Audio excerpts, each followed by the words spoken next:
Hello friends, मैं हूं Arvind Pratap Singh, managing director अरस्तु आईएएस एकेडमी इंदौर।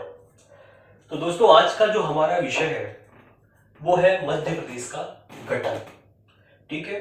तो अब आप मुझे एक बात बताइए कि वर्तमान वर्तमान समय में आप जो मध्य प्रदेश का मैप देखते हैं, उसका जो स्वरूप देखते हैं, तो क्या लगता है आपको कि क्या आजादी के पहले भी हमारा मध्य प्रदेश का यही स्वरूप था? तो दोस्तों, मैं आपको बताना चाहूंगा कि आजादी के पहले हमारे मध्य प्रदेश का स्वरूप ऐसा बिल्कुल भी नहीं था। जो ब्रिटिश कालीन हमारा मध्य प्रदेश था, वो वो देसी रियासतों और कई सारे ब्रिटिश प्रांतों में बटा हुआ था। जैसे कि मैं आपको बताऊं कि ये जो सीपी एंड बरार है, मतलब कि उस समय पर हम जो है हमारे मध्य प्रदेश को इस नाम से जानते थे, सेंट्रल प्रोविंस एंड बरार के नाम से। ठीक है। तो ये जो सीपी एंड बरार था, ये क्या था आपका? ये था आपका देसी ब्रिटिश प्रांत। ब्रिटिश प्रांत और ब्रिटिश प्रांतों के साथ साथ ये कई सारी देसी रियासतें थी, जैसे कि आपका ये होलकर रियासत हो गई, ये सिंधिया रियासत है, भोपाल रियासत है, ये विंध्य रियासत हो गई, ये दंडकारण्य की रियासत हो गई। तो ये देसी रियासतें और ब्रिटिश प्रांतों में विभक्त था। ठीक है। तो इन सब में जो सबसे प्रमुख था वो था आपका सीपी एंड बरार, जिसकी कैपिटल क्या रखी गई थी? नागपुर। ठीक है। अब मैं आपको बताना यह चाह रहा हूं कि जो ब्रिटिश प्रांत हैं और जो देसी रियासतें हैं वो होती क्या थी, क्योंकि दोनों में हमें अंतर देखने मिलता है कि जो ब्रिटिश प्रांत हैं आपके, उन प्रांत ऐसे क्षेत्र होते थे ये जहां पर गवर्नर जनरल का प्रत्यक्ष रूप से शासन होता था। मतलब कि ऐसे क्षेत्र जहां का कर्ता और धर्ता किसे माना जाता था? गवर्नर जनरल को।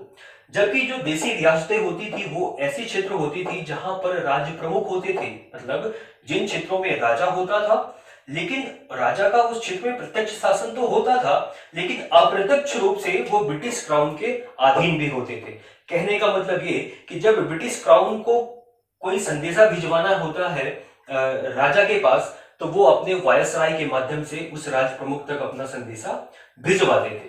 तो ये तो बात थी स्वतंत्रता के पूर्व की।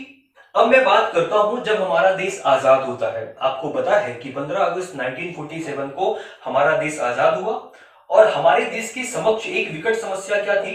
एक विकट समस्या यह थी कि देसी रियासतों का विलय भारत के पक्ष में करवाना, और इस काम को बाखूबी निभाया सरदार वल्लभ भाई पटेल ने, और अंततः सरदार वल्लभ भाई पटेल ने सभी देसी रियासतों को भारत के पक्ष में मिला दिया।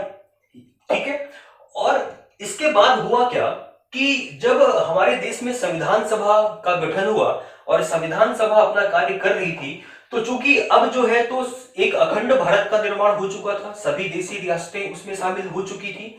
तो अब पूरे भारत का जो प्रशासन था उसका सुचारू संचालन करने के लिए हमारे पूरे भारत को 4 श्रेणी के राज्यों में विभक्त कर दिया गया। और ये श्रेणी के राज्य कौन कौन से थे? इनमें रखा गया part A, part B, part C और पार्ट डी। ठीक है। तो 10 ऐसे प्रांत थे हमारे भारत में जिनको पार्ट ए का दर्जा दिया गया। ठीक। और उसी प्रकार से 8 ऐसे प्रांत थे जिन्हें पार्ट बी का दर्जा दिया गया, 9 ऐसे प्रांत थे जिन्हें पार्ट सी का दर्जा दिया गया, और एक ऐसा प्रांत था जिसे पार्ट डी का दर्जा दिया गया। ठीक है।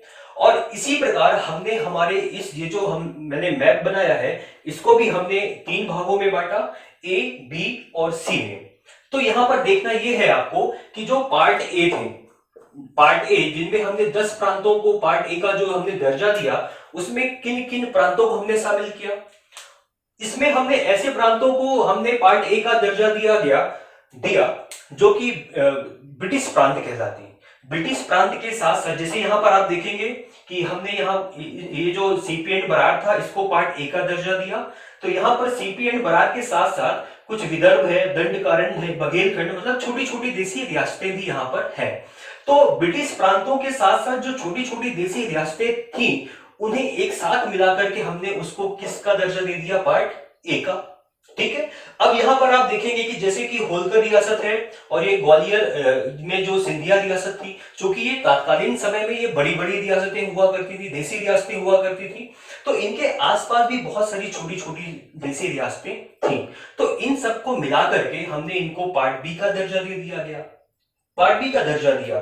तो कहने का मतलब ये है कि उसी प्रकार से जैसे ये आप देख रहे हैं यहाँ पर विंध्य रियासत लिखी हुई है, ठीक है, यहाँ पर है भोपाल रियासत। ठीक है, तो विंध्य रियासत को भी हमने किस स्टेट का, किस श्रेणी का राज्य का दर्जा दिया? हमने पार्ट सी श्रेणी राज्य का हमने इसको दर्जा दे दिया।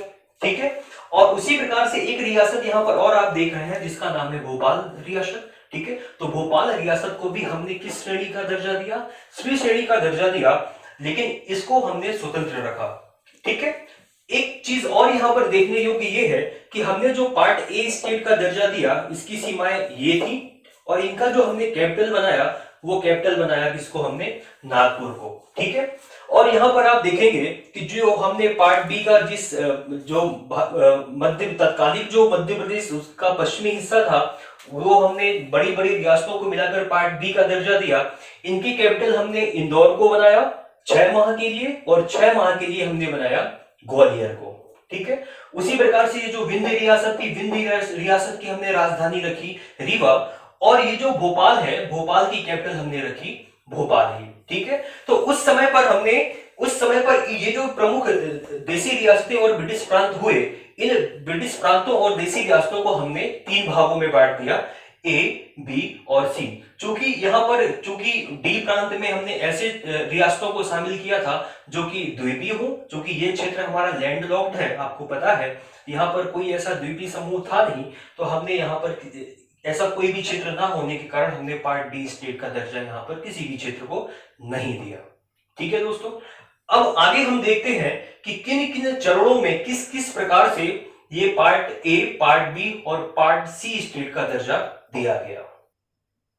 तो ठीक है, चलिए अब हम देखते हैं कि यहाँ पर जो मैंने अभी मैप बनाया है, उस मैप में बस मैंने part A, part B, part C को ही डिनोट किया हुआ है, और जो बेसिक जानकारी है उनके बारे में मैं अब आपको बताता हूँ। तो सबसे पहले यहाँ पर देखिए, पार्ट ए में आपको पता है कि ये जो क्षेत्र था, ये सीपी एंड बरार का क्षेत्र था। मतलब यहाँ पर सीपी एंड बरार जो है वो ब्रिटिश प्रांत के रूप में थी, और साथ में यहाँ पर विदर्भ था, यहाँ पर आपका बघेलखंड था, छत्तीसगढ़ था, यहाँ पर दंडकारण्य की रियासतें थी। तो इन सभी रियासतों को लगभग 15 अगस्त 1947 को मिला करके और पार्ट ए का दर्जा दिया गया। ठीक है, और इसकी जो राजधानी रखी गई पार्ट ए की, वो रखी गई आपकी नागपुर। ठीक है, इसका राज्यपाल किसको बनाया गया? पट्टाभी सीतारामैया को, और मुख्यमंत्री बनाया गया पंडित रविशंकर शुक्ल को।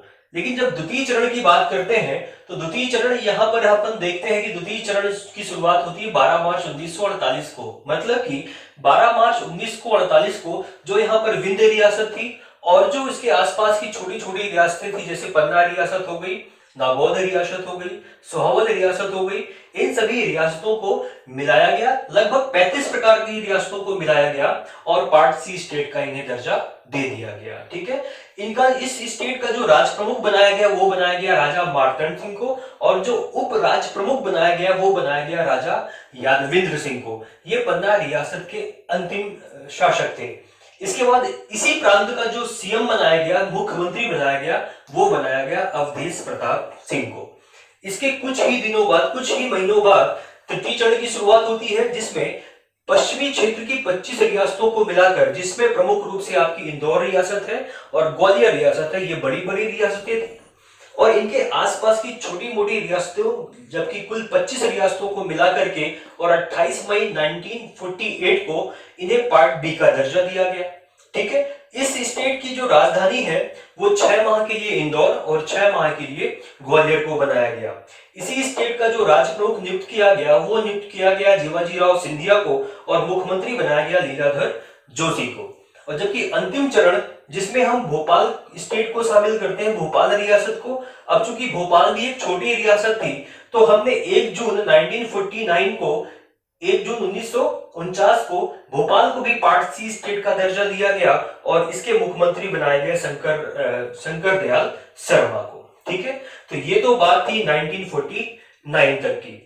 अब आइए हम देखते हैं कि अब आपको पता होगा कि इसी समय पर, चूंकि जो भाषाई आधार पर राज्यों की जो मांग थी, वो आजादी के पूर्व से ही लगातार चली आ रही थी, और इस समय पर जब संविधान सभा की सिफारिश के आधार पर संपूर्ण भारत को 4 श्रेणी के राज्यों में बांट दिया गया, तो जो तेलुगु भाषियों के द्वारा किया जा रहा था आंदोलन, वो बड़ा ही तीव्र हो गया। ठीक है, तो जो तेलुगु भाषियों के जो प्रमुख कांग्रेसी नेता थे पोट्टी श्रीरामुलु, उनके नेतृत्व में उनका जो आंदोलन था वो उग्र होता जा रहा था और लगभग उन्होंने आमरण अनशन किया 56 दिनों का। और 56 दिनों के आमरण अनशन के दौरान उनकी जब मृत्यु हो गई तो इन तेलुगु भाषियों के द्वारा बड़ा ही हिंसात्मक आंदोलन शुरू कर दिया गया। तो केंद्र सरकार को दबाव में आने की फलस्वरूप जो है आंध्र प्रदेश को उन्होंने भाषाई आधार पर गठित करके एक नवीन स्टेट राज्य बना दिया। ठीक है, तो दोस्तों यहाँ पर ये क्वेश्चन भी उठता है कि स्वतंत्रता के पश्चात भाषाई आधार पर गठित होने वाला पहला प्रदेश कौन सा है, तो वो राज्य कौन सा है?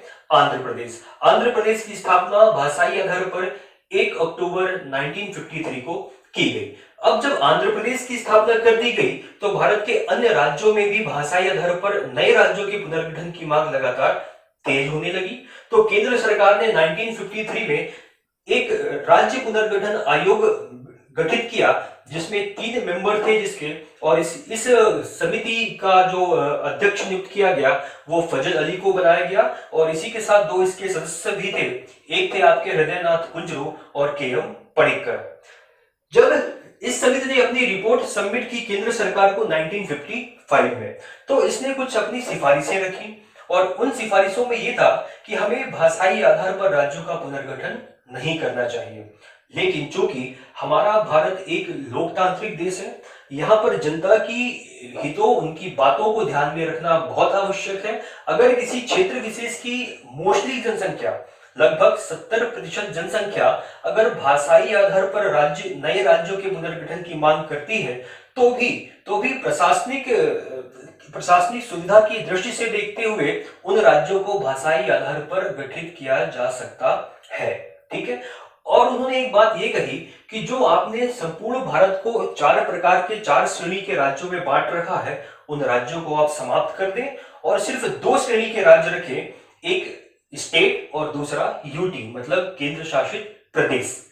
तो ये 2 श्रेणी के राज्यों में की उन्होंने सिफारिश की जिसके अंतर्गत 16 राज्यों की और 3 केंद्र शासित प्रदेशों की। लेकिन केंद्र सरकार ने उनकी सिफारिश पर कुछ संशोधन के फलस्वरूप 14 राज्य और 6 केंद्र शासित प्रदेश गठित कर दिए और उन्हीं 14 राज्यों में से था एक हमारा मध्य प्रदेश, जिसकी स्थापना 1 नवंबर 1956 में की गई। लेकिन जब हमारा मध्य प्रदेश बना तो हमारे मध्य प्रदेश को बनने के पहले इसी राज्य पुनर्गठन आयोग की अनुशंसा पर ही, जिसकी अध्यक्षता की थी फजल अली ने, इसी समिति की अनुशंसा पर हमारे मध्य प्रदेश में कुछ संशोधन भी किए गए। मध्य प्रदेश का मतलब कि जो हमने ए और बी सी श्रेणी के प्रांतों का हमने जो दर्जा दिया था उसमें हमने कुछ परिवर्तन भी किए। तो यहाँ पर हम देखते हैं सबसे पहले कि जो हमारा ए राज्य था, ए श्रेणी के प्रांत में कौन कौन से संशोधन किए गए। तो यहाँ पर मैंने लिखा हुआ है, देखिए कि बरार और विदर्भ रियासत, जो हमने देखा है कि जो नीचे तरफ जो ए प्रांत में बरार और विदर्भ की रियासतें थी, उन रियासतों के जो 8 मराठी भाषी जिलों को हमने तात्कालिक बॉम्बे प्रांत को दे दिया तथा शेष 17 हिंदी भाषी जिलों को हमने मध्य प्रदेश में मिला दिया। तो ये 8 मराठी भाषी जिले कौन कौन से थे जिनको हमने दिया था, वो मैंने यहाँ पर लिखा है। नंबर 1 है बुल्ढाना, वर्धा, अकोला, नागपुर, चांदा, भंडारा, यवतमाल और अमरावती। तो ये 8 मराठी भाषी जिले थे। इसके बाद 20 श्रेणी के प्रांतों में कौन कौन से संशोधन हुए, तो दोस्तों यहाँ पर 20 श्रेणी के प्रांतों में हमने 2 प्रकार का संशोधन किया। नंबर 1 है कि जो मंदसौर जिले की भानपुरा तहसील का जो सुनेल टप्पा था, उस सुनेल टप्पे को हमने तात्कालिक राजस्थान के कोटे जिले को दे दिया और साथ ही जो दूसरा किया हमने वो राजस्थान के कोटा जिले की सिरोंज तहसील को हमने मध्य प्रदेश के विदिशा जिले में मिला दिया। कहने का मतलब ये है कि एक तरीके से हमने जो है तो अदला बदली कर ली। हमने कुछ मध्य राजस्थान को दिया तो राजस्थान ने भी बदले में हमें कुछ दे दिया। ठीक, अब उसी क्रम में सी श्रेणी के प्रांतों में यहाँ पर आप देखेंगे कि किसी भी प्रकार का संशोधन ना करके उसके सभी रियासतों को मध्य प्रदेश में वैसे का वैसा ही मिला दिया गया। कहने का मतलब कि सिर्फ जो हमारे मध्य प्रदेश में तात्कालिक मध्य प्रदेश में ए, बी और सी श्रेणी के जो हमने दर्जा दिया था प्रांतों का, उनमें से ए और बी श्रेणी के प्रांतों में ही हमने संशोधन किया और सी श्रेणी के प्रांत में किसी भी प्रकार का कोई संशोधन नहीं किया गया। तो आइए अब हम देखते हैं इसी बात को थोड़ा चित्र के माध्यम से, ताकि आपको चीजें जो है वो ज्यादा स्पष्ट हो जाए। ठीक है, आइए तो देखते हैं यहाँ पर चित्र में। तो देखिए, सबसे पहले मैंने फिर से एक डायग्राम बनाया और उसमें हमने ए श्रेणी का प्रांत, बी श्रेणी के प्रांत और सी श्रेणी के प्रांत को मैंने बांट दिया था। अब जो हम पढ़ रहे हैं संशोधनों को, तो हमने पढ़ा था कि हमने ए श्रेणी में के जो प्रांत था हमारा, उसमें हमने क्या क्या परिवर्तन किया था। हमने परिवर्तन किया था कि जो 8 मराठी भाषी जिले थे, और वो जो जिले थे वो बरार और विदर्भ के थे, और इन 8 मराठी भाषी जिलों को हमने किसको दे दिया था, तत्कालिक बॉम्बे प्रांत को। ठीक है, अब चूंकि ये जो सीमा लगती है, ये सीमा किससे लगती है, बॉम्बे प्रांत से तात्कालिक, और अगर अभी की मैं बात करूं तो महाराष्ट्र से लगती है, तो वो जिले हमने किसको दे दिए, महाराष्ट्र को दे दिए। बस यही परिवर्तन हमारा था ए श्रेणी के प्रांत में। अब देखते हैं हम बी श्रेणी में। तो बी श्रेणी में हमने दो तरीके से संशोधन किया। नंबर 1 किया था, ये जो मंदसौर जिला था हमारा, मंदसौर जिले का जो भानपुरा तहसील थी, भानपुरा तहसील का जो सुनील टप्पा है, वो हमने दे दिया किसको, जो हमारा राजस्थान था, राजस्थान के कोटा जिले को। ऐसा हमने दिया क्यों, क्योंकि आपको मैं बताना चाहूंगा कि ये जो सुनील टप्पा की जो स्थिति थी, जो अवस्थिति थी, वो इस सीमा के थोड़ा बाहर थी, वो राजस्थान में आ रही थी। तो हमने क्या कर दिया, सुनील टप्पा को राजस्थान को दे दिया, कोटा जिले में को दे दिया गया। और जबकि दूसरा जो परिवर्तन हुआ ये हुआ कि कोटा जिले की जो सिरोंज तहसील थी, कोटा जिला की जो सिरोंज तहसील थी, वो हमने किस में समाहित कर दिया, हमने दे दिया विदिशा जिला में। ठीक है, तो यहां पर आपको ध्यान में ये रखना है, ये जो सिरोंज जिले की जो अवस्थिति थी, जो पहले कोटे जिले में जो शामिल था, वो पहले से ही वो हमारे मध्य प्रदेश की सीमा में शामिल की जाती थी। ठीक है, और इसके बाद ये जो तृतीय सी श्रेणी का जो प्रांत था, जो स्टेट था, आपको पता है कि उसमें हमने किसी भी प्रकार का कोई संशोधन नहीं किया, हमने उसको वैसे का वैसा हमने मध्य प्रदेश में समाहित कर दिया। और इस प्रकार 1 नवंबर 1956 की स्थिति में इन ए, बी और सी प्रकार के प्रांतों को मिला करके नवीन मध्य प्रदेश नामक राज्य का गठन हुआ। और आपको ये भी पता होना चाहिए कि ये जो मध्य प्रदेश का जो नामकरण किया हुआ है, ये हमारे देश के पहले प्रधानमंत्री पंडित जवाहरलाल नेहरू ने किया है। ठीक है, तो अब हम देखते हैं कुछ बेसिक जानकारी। जो 1 नवंबर 56 में हमारा जो नया राज्य गठित हुआ मध्य प्रदेश के नाम से, उसमें कुल 8 संभाग रखे गए, और इन 8 संभागों को कुल 43 जिलों में बांट दिया गया। मतलब 8 संभाग थे और कुल कितने जिले थे, 43 जिले। ठीक है, इसकी जो राजधानी रखी गई, वो रखी गई 1 नवंबर 1956 की ही स्थिति में रखी गई, भोपाल को। लेकिन आपको यहाँ पर यह भी ध्यान में रखना है कि जो भोपाल थी, उस समय पर 1 नवंबर 56 की स्थिति में वो जिला ना होकर वो सीहोर जिले की एक तहसील थी। ठीक है, इसके बाद इसी मध्य प्रदेश का जो क्षेत्रफल था, वो था 44, आप ऐसा याद कर सकते हैं, 443446, मतलब 4,43,446 वर्ग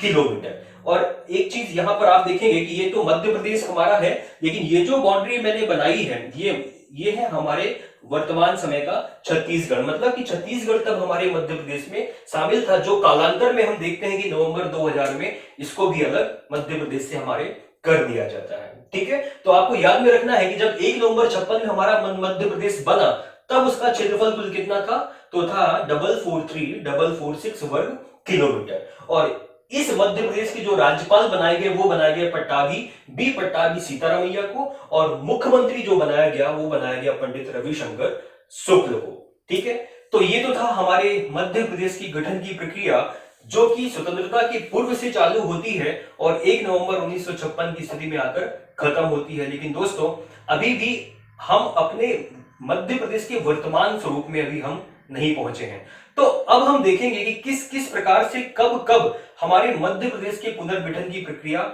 होती है, और इसी क्रम में आगे आने वाले अभी हम देखते हैं उसको। ठीक है, तो देखिए, अब हम करेंगे कि मध्य प्रदेश के जिलों का पुनर्गठन किस किस क्रम में, कैसे कैसे और कब कब हुआ।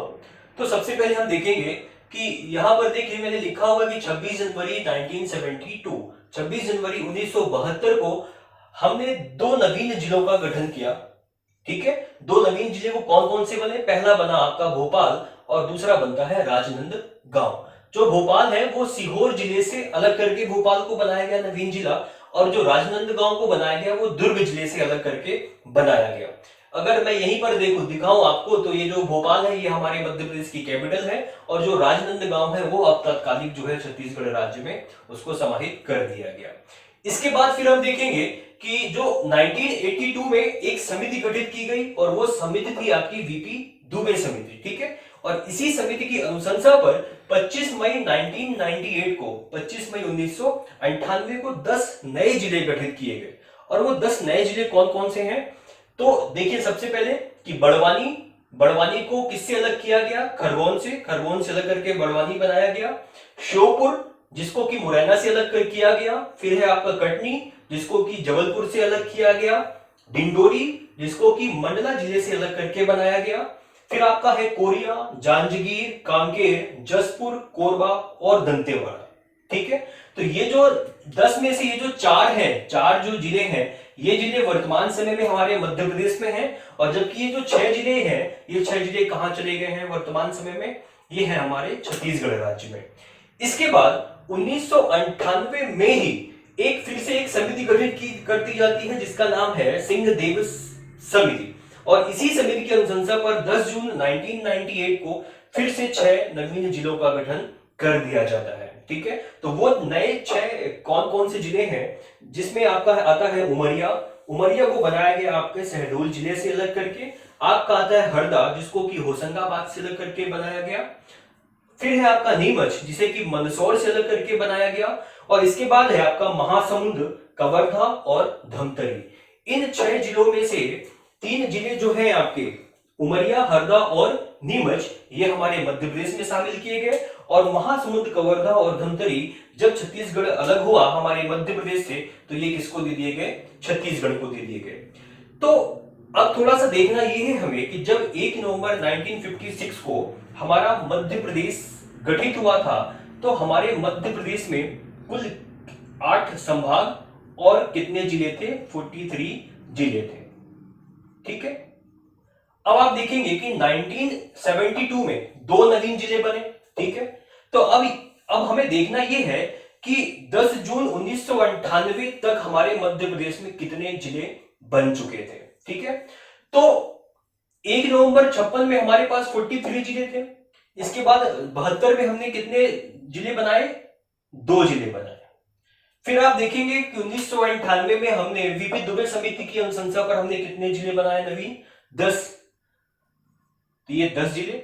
और इसके बाद फिर से हमने 1998 में ही सिंहदेव समिति की सिफारिश पर कितने जिले बनाए? हमने बनाए 6। तो अब टोटल जिलों की संख्या कितनी हो जाती है? तो आप अगर इसको काउंट करेंगे तो ये जिले हो जाते हैं टोटल कितने? 61। मतलब कि 1998 की स्थिति में हमारे मध्य प्रदेश में कुल कितने जिले हो जाते हैं? 61। लेकिन निश्चित रूप से ये जो 8 संभाग थे 1 नवंबर 1956 में, तो वो 2000 की स्थिति तक हमारे मध्य प्रदेश में इन संभागों की संख्या भी बढ़कर के कितनी हो जाती है? 12 संभाग।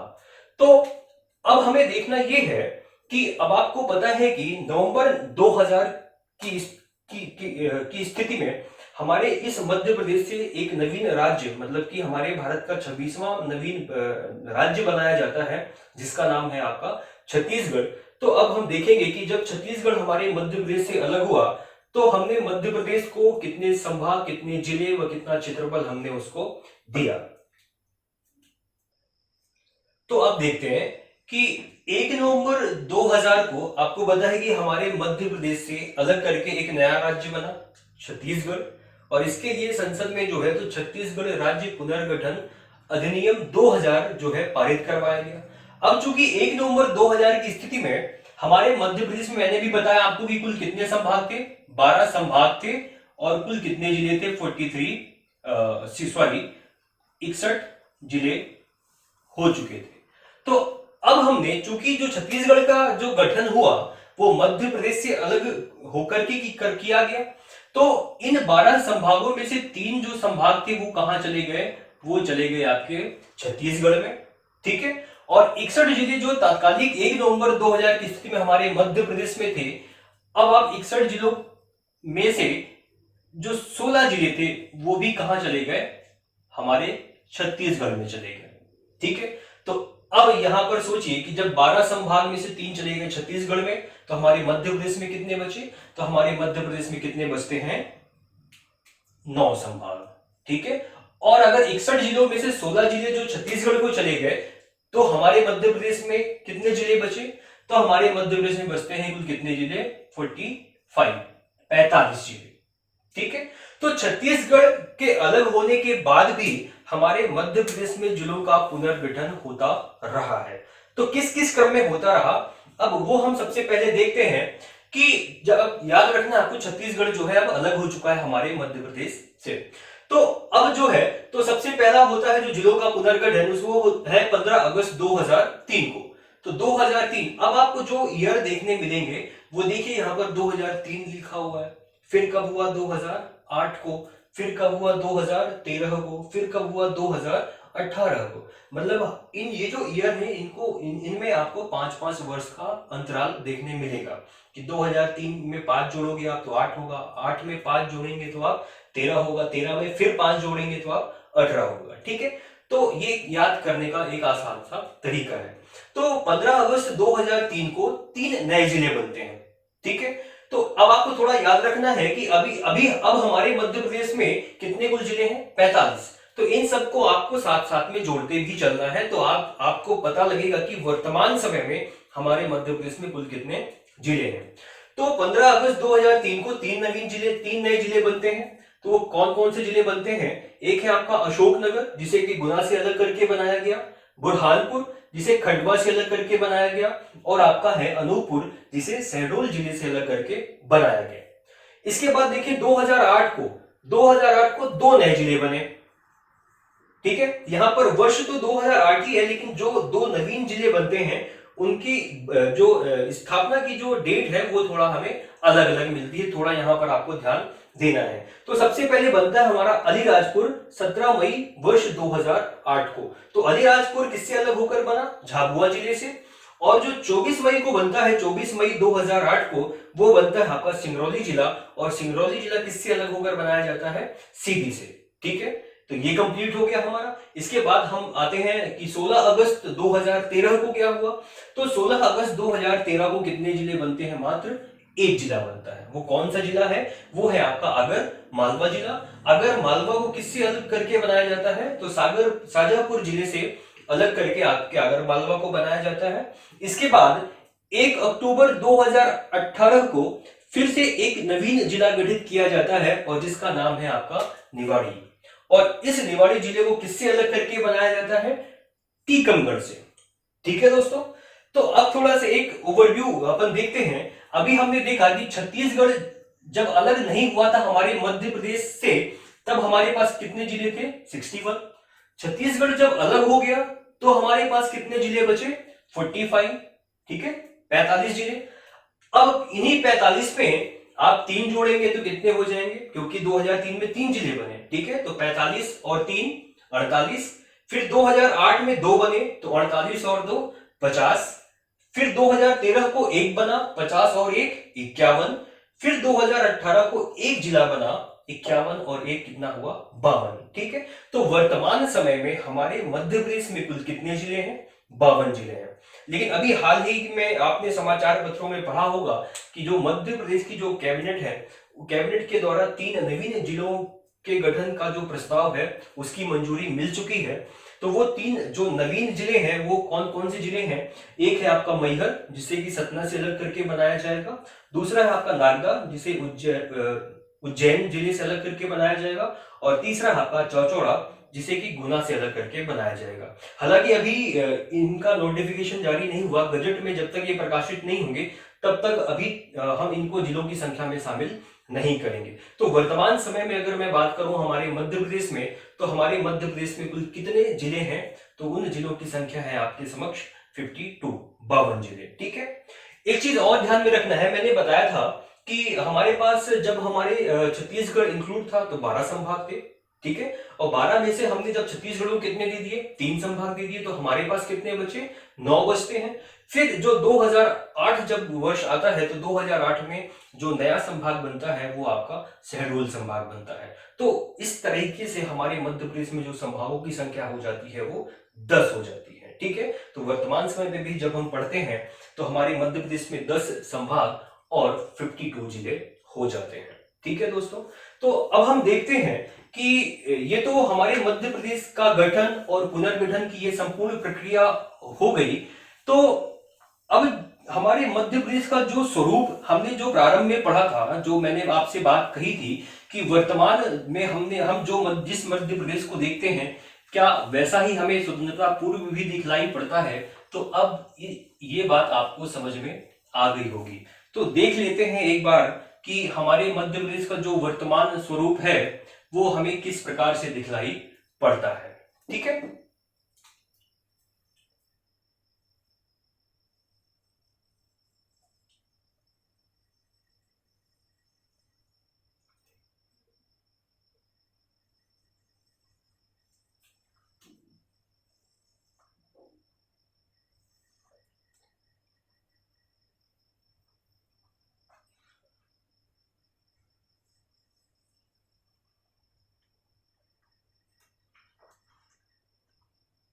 तो ये है हमारा मध्य प्रदेश।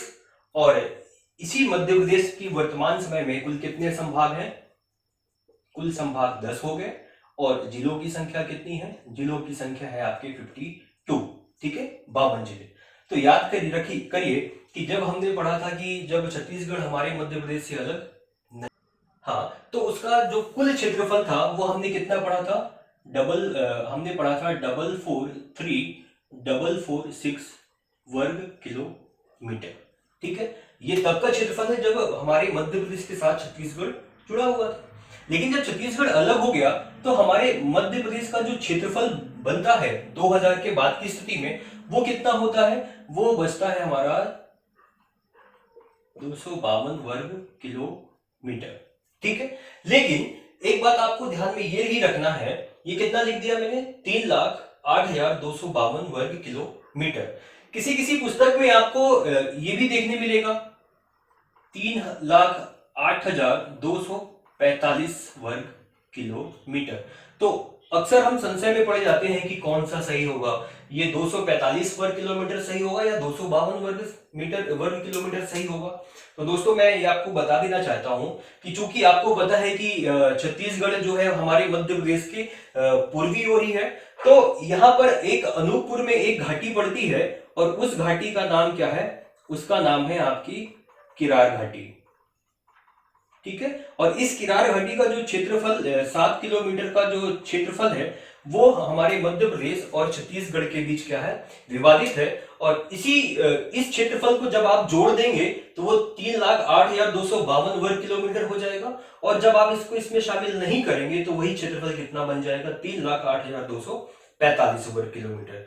तो ये भी हो सकता है आंसर, और ये भी आपको विकल्प में देखना है, क्योंकि एक साथ ये दोनों विकल्प में कभी भी नहीं आएंगे। ठीक है दोस्तों, तो उम्मीद है कि मुझे कि ये जो हमारे मध्य प्रदेश का गठन और उसके पुनर्गठन की जो ये संपूर्ण प्रक्रिया हमने पढ़ी वो आपको समझ में आएगा। और निश्चित तौर पर अगर आप घर पे 1 2 4 बार आपने अच्छे मन से आपने देखा, इस वीडियो को समझा है, तो आपको कहीं पर भी कोई भी समस्या नहीं आएगी। तो जय हिंद, जय भारत, थैंक यू।